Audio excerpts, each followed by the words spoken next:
No dia 9 de agosto de 1974, na sala oriental da Casa Branca, o presidente dos Estados Unidos, Gerald Ford, dirigiu-se à nação.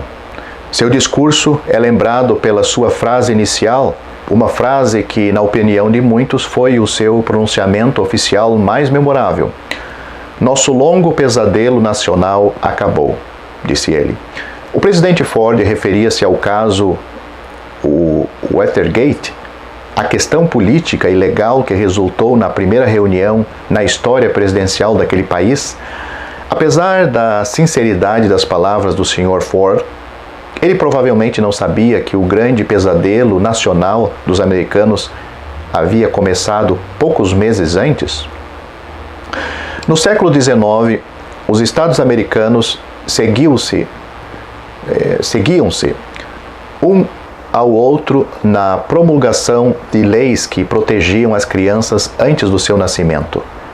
Até 1966, o aborto era ilegal em todos os estados, a não ser que fosse, do ponto de vista médico, absolutamente necessário. No século XX, o aborto começou a ser mais comum nos países europeus. No final dos anos 60 e começo dos anos 70, Nova York tornou-se o primeiro estado americano a liberalizar suas leis quanto ao aborto. Finalmente, em 22 de janeiro de 1973, a Suprema Corte dos Americanos, no infame caso Wade contra Roe, permitiu o aborto, praticamente indiscriminado nos primeiros 6 meses de gestação e por motivos médicos nos últimos 3 meses. O pesadelo começara e ainda continua. Cada dia nos Estados Unidos, mais de 4.000 abortos são realizados. Por ano, mais de 1,5 milhão de gestações são interrompidas. O aborto é o segundo procedimento cirúrgico mais comum naquele país. Há um aborto para cada 2 partos. Tragicamente, 29% são casos reincidentes. Cristão sente uma repulsa interior só ao pensar em tirar a vida de uma criança que ainda não nasceu. Este instinto espiritual é extremamente valioso, especialmente nesses dias quando enfrentamos tantas questões que não têm aparentemente uma resposta pronta e rápida nas Escrituras. Este instinto, porém, precisa ser apoiado em fatos bíblicos para que não se degenere em simples retórica intransigente. Alguém me disse: você não vai encontrar esta palavra em nenhuma concordância bíblica, a palavra aborto, e é verdade. A razão disto é possivelmente tão óbvia que a perdemos de vista e deixamos de apreciar um dos maiores argumentos que as Escrituras nos fornecem. A grande lamentação do Antigo Testamento era por causa de esterilidade, não de gravidez. Filhos eram considerados uma herança do Senhor, conforme Salmo capítulo 123, versículo 3. O fruto do ventre era sua recompensa e sinal de bênção. Nenhum dos santos do Antigo Testamento contemplou o aborto. Raquel ameaçou tirar a sua própria vida se não tivesse filhos, em Gênesis capítulo 3, versículo 1.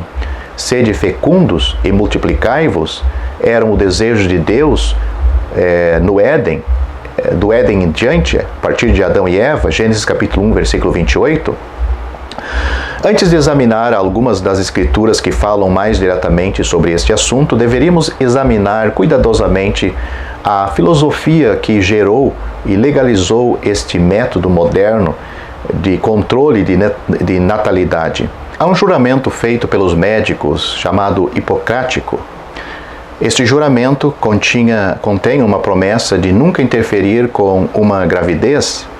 Aqueles que eram culpados disso eram desprezados pelos seus colegas de profissão e tratados com rigor, tanto por sociedades legais quanto médicas, isto anos atrás. Tão terrível era este crime poucos anos atrás que aqueles que o cometiam eram descritos da forma mais humilhante possível pelos seus colegas médicos. O que é que causou uma virada de 360 graus na opinião da sociedade? Como é que algo tão odiado tornou-se tão aceito em apenas alguns anos? Nenhuma razão isolada poderia responder a esta pergunta tão complexa. Há, porém, duas filosofias óbvias que controlam o pensamento dos homens desde o final dos anos 60 e que influenciam, em grande parte, a opinião atual das massas. Reconheço que talvez não seja tão importante aos principais pensadores atualmente, mas seus efeitos ainda controlam a mente das multidões, mesmo depois de tanto tempo. A primeira destas filosofias foi aquela que gerou a geração eu, a justificativa de cuidar de si mesmo, do número 1. A lei da selva voltou à civilização e era cada um por si. O resultado desta linha de raciocínio foi que cada um tinha o direito de fazer o que fosse melhor por si. O eu está em primeiro lugar. Ligado a isto, houve a tentativa de separar as consequências das ações, acabar de uma vez com a necessidade de preocupar-se com cada ato atrás de resultados inevitáveis. Ciência, tecnologia, dinheiro ou, na pior das hipóteses, os seus contatos influentes poderiam cuidar dos resultados. A lei inviolável de Deus de que colhemos aquilo que semeamos foi desprezada. Estas duas linhas de pensamento não são de forma alguma novas. Elas tiveram o seu início no Éden. O presente século, porém, aprimorou estas ideias, tornando-as aceitáveis, sem constrangimento aos homens. A união destas duas linhas de pensamento levou a uma nova maneira de encarar a gravidez. Agora, não é mais o simples caso de aceitar uma gravidez. Cada um tem o direito de decidir se é bom, naquele momento, ter um filho. Se a criança for inconveniente ou se o seu nascimento for interferir com uma carreira, é perfeitamente justificável terminar uma gravidez, uma gestação. Começou assim a retórica da criança indesejada, do direito de controlar o meu corpo, e uma multidão de outros eufemismos criados para encobrir a atitude clara de egoísmo e irresponsabilidade. Olharemos para a futilidade destas coisas mais adiante. Por enquanto, permita-me salientar o fato que, se não houvesse nenhuma razão bíblica para condenar o aborto, e há várias, as atitudes antibíblicas que promoveram a aceitação do aborto deveriam nos alertar de que é obra de coração desaprovado e de egoísmo. Mas e as Escrituras? Elas nos oferecem alguma luz sobre este assunto? Qualquer artigo que mencione aborto deve confrontar as palavras tão citadas de Êxodo capítulo 21, versículos 22 a 25. Muitos usam essas palavras numa tentativa de mostrar que a criança ainda não nascida é inferior a um ser humano. Olhemos para o versículo no seu contexto. Se alguns homens pelejarem e um ferir uma mulher grávida, e for causa de que aborte, porém, não havendo outro dano, certamente será multado, conforme o que lhe impuser o marido da mulher. Mas se houver morte, então darás vida por vida. Este é o versículo. Há várias maneiras de entender estes versículos. Os eruditos diferem quanto ao significado exato, como veremos. Não diferem, contudo, nas lições morais aqui contidas. Alguns que seguem a tradição de Spurgeon entendem a expressão "for causa de que aborte" como referindo-se a um nascimento prematuro que sobrevive, não havendo outro dano neste caso. Assim, não haveria pena de morte, mas nenhuma vida foi perdida. Outros eruditos, igualmente competentes na língua hebraica, entendem que significa que ela perde a criança, mas ela permanece com vida. Alguns aproveitam disso para criar uma diferença de valor entre a vida da criança no ventre e a vida da mãe, da mulher, que ficou viva. Argumentam, então, que como a morte da criança era paga com dinheiro e a morte da mãe com outra vida, que a criança tem um valor menor que a mãe e é, portanto, menos humana que a mãe. O contexto do capítulo destrói este raciocínio. O assunto do capítulo todo é responsabilidade e intenção, não valores relativos da vida. No versículo 13, se um homem matasse outro por acidente, ele não deveria ser morto, poderia escapar para a cidade de refúgio. No versículo 28 deste mesmo capítulo, se um boi escorneasse um homem ou uma mulher, matando-os, o dono não morreria, mas o boi seria morto. Será que Deus estava dizendo que o boi e o homem que ele matou tinham o mesmo valor? Mas se o dono soubesse que o boi deste era escorneador e não o prendeu, então o boi e o dono deveriam ser mortos para compensar pelo crime. No versículo 32, se o boi escorneasse um escravo, o seu dono pagaria 30 siclos de prata e o boi seria apedrejado. Em todos estes exemplos, não há qualquer intenção da parte de Deus de colocar valores relativos nas vidas de escravos, homens, mulheres ou crianças prematuras. É uma questão de intenção, premeditação e motivo. Vamos examinar isso um pouco melhor. Vamos considerar agora o Salmo 139.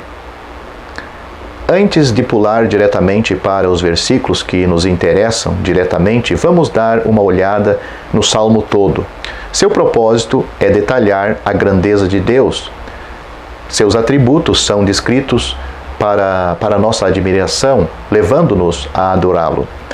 Os primeiros 6 versículos falam da sua onisciência. Os próximos 6 falam da sua onipresença. E os próximos 4, como esperado, falam da sua onipotência. É impressionante, porém, que quando o Espírito de Deus quer nos dar um exemplo do poder de Deus, ele não fala da majestade e grandeza da criação. Pelo contrário, ele nos leva a contemplar um pequeno feto em desenvolvimento, a maravilha da criação de uma vida. O que podemos aprender do Salmo 139 nos versículos 13 a 16? Uma verdade óbvia se destaca mesmo numa leitura superficial do Salmo. A personalidade se estabelece no útero. O salmista se refere ao interesse de Deus por sua pessoa, seus ossos, seu corpo ainda informe. Veja o versículo 16. Deus o considerou como pessoa desde aquele tempo. Havia ali identidade, havia personalidade com todo o seu valor ali no útero.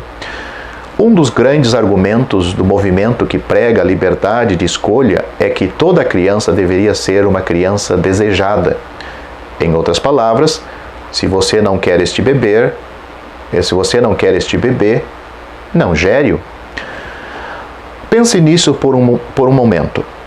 Isto faz o valor de um ser humano ser dependente do desejo de outro. o embrião só tem valor se eu decidir que ele deve viver. Este argumento, na realidade, reduz o bebê a um valor não apenas subhumano, mas desumano. Tradicionalmente, queremos coisas e amamos pessoas. Mas agora somos ensinados que a mãe deve decidir se ela quer que o bebê nasça. Ela pode decidir se ele tem valor ou não. Fica evidente que houve uma grande mudança na atitude da sociedade para com todos aqueles que são indesejados, imperfeitos ou inconvenientes.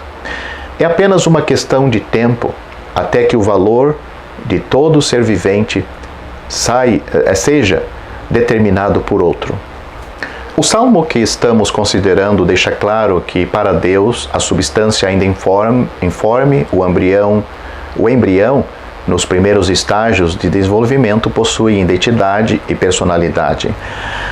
Às vezes, as decepções que encontramos ao examinar as Escrituras são mais proveitosas do que uma busca frutífera. Eu examinei as palavras que Lucas, o médico, usa na sua narrativa do Evangelho, certo de que nos primeiros capítulos ele usaria palavras diferentes para descrever as crianças nos ventres de Maria e Isabel.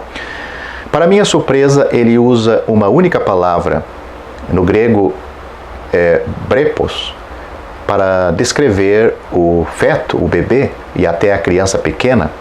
Sem saber bem o que fazer com esta informação, já que não era o que eu tinha pensado, eu imaginei que Lucas usaria uma palavra especial demonstrando que o feto é uma pessoa. Eu a deixei de lado. Mas o fato óbvio é tão destacado que precisa ser dito.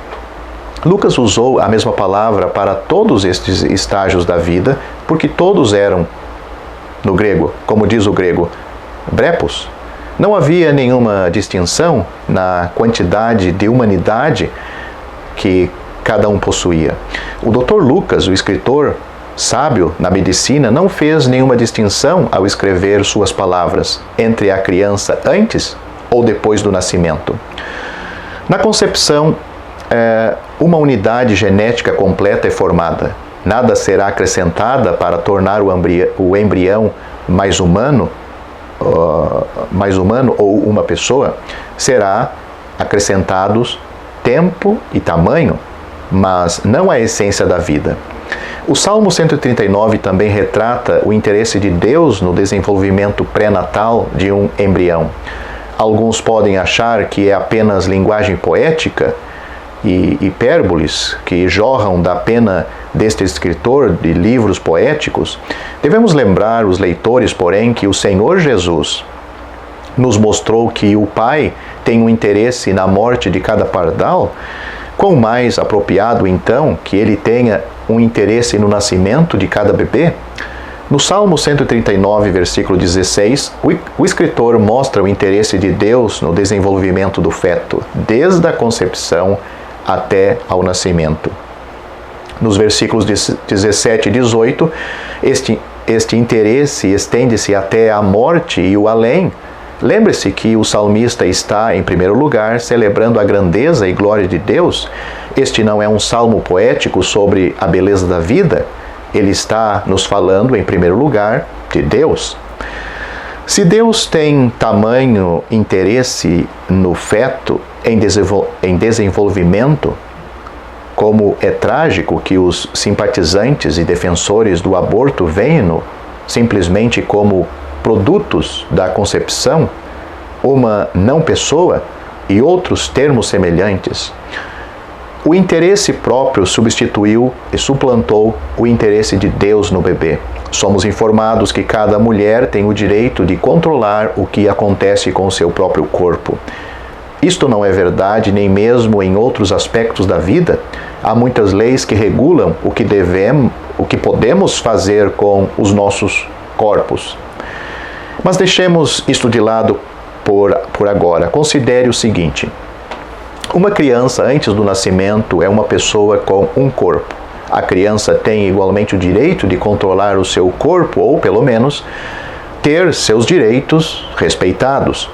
O único meio de escapar desta situação é atribuir à criança algo menos do que personalidade. É isto que os defensores do aborto fazem. Longe de ser uma manifestação de controle, o aborto é frequentemente uma ação tomada por um corpo que esteve fora de controle. A escolha está na atividade que levou à gravidez. Depois disto, consequências devem ser esperadas e aceitas.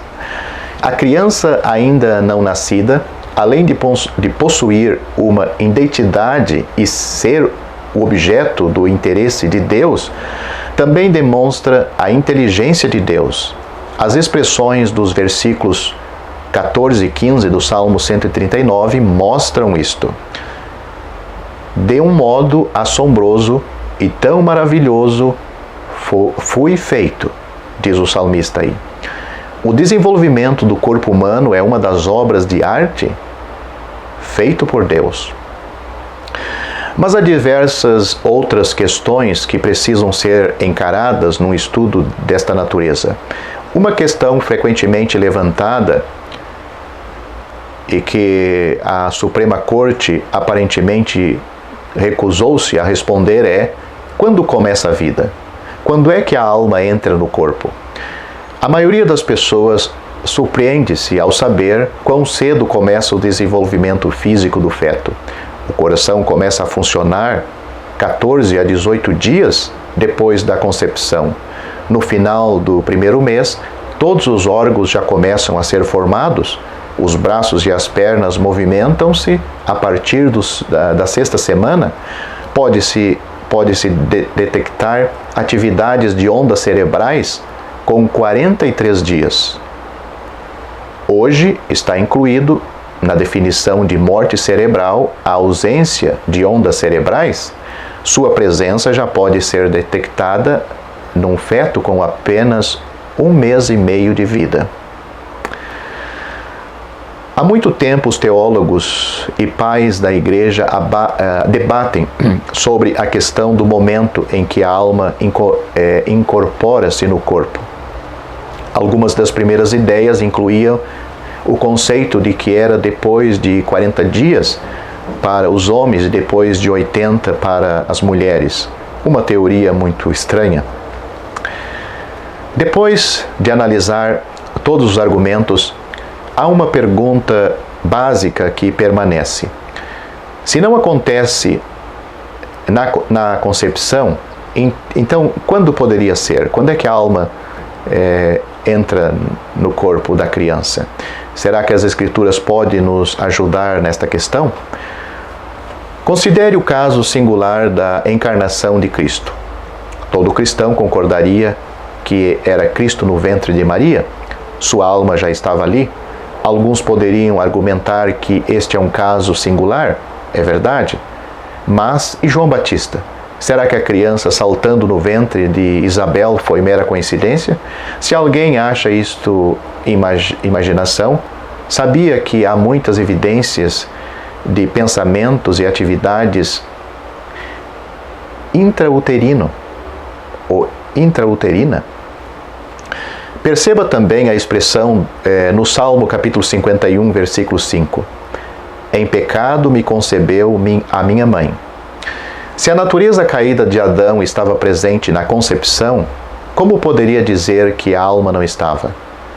Não há nada na Bíblia para sugerir que Deus dá uma alma a cada um pouco antes do nascimento? Apenas uma vez na Bíblia encontramos Deus dando uma alma a alguém. Deus soprou em suas narinas o fôlego de vida e o homem foi feito alma vivente. Isto foi a Adão no Jardim do Éden, em Gênesis capítulo 2, versículo 7. A opinião é que a alma é transmitida no momento da concepção da criança.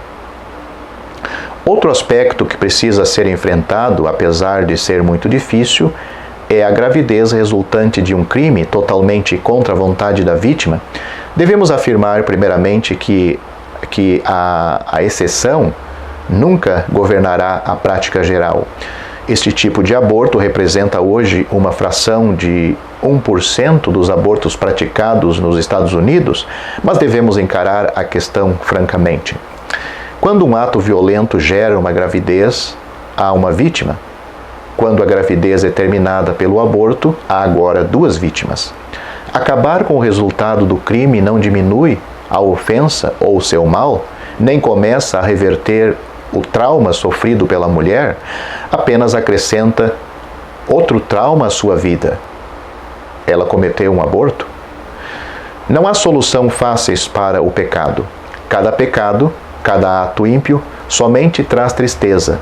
As opções que o pecado apresentam são sempre uma escolha entre o menor dos males. O aborto, por ser um grande mal, nunca poderá solucionar o problema com a justiça, e tampouco com a consciência daquela mulher que fez o aborto. Se você gostou deste vídeo, deixe seu joinha, isso nos ajudará a divulgá-lo.